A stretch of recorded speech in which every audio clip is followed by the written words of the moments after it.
In the gospel text of today, which is divided into two parts, the 72 who were sent on mission return, and they return successful.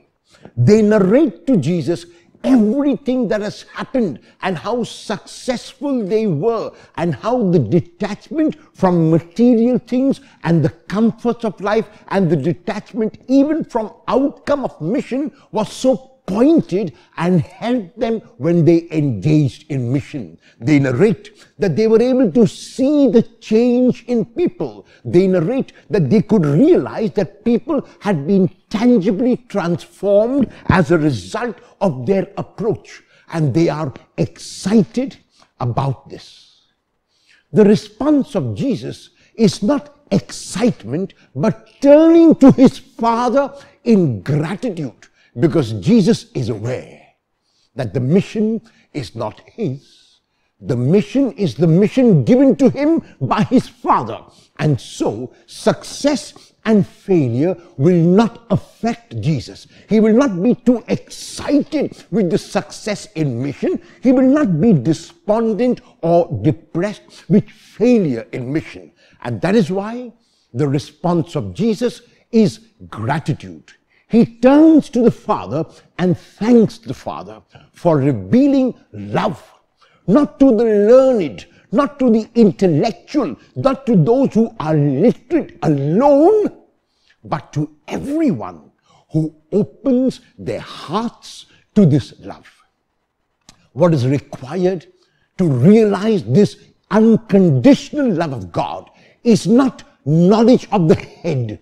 It is not literacy. It is not being able to read or write or to speak eloquently. It is an open heart.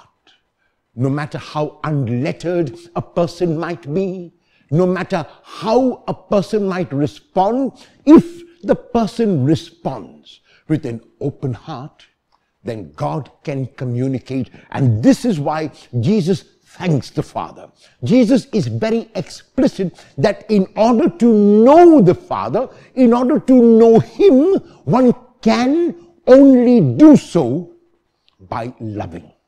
When love is expressed not merely in words but in action, then Jesus becomes present. When love is shown in my deeds to another, then Jesus becomes present. When I realize that someone beside me is as important as I am to myself, and when I love that person as I love myself, then Jesus becomes present and I reveal God to the world.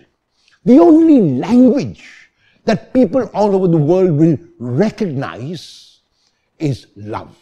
The only God that people all over the world will recognize is God. You and I might call God by different names. We might address God differently and in different places. But no matter what name we might use for God, no matter in what place we might do this addressing of God, if we address God as love, and if we communicate that love to others, then God is present. Jesus did this in the most unique of ways when he loved unconditionally. Will you attempt to do so today?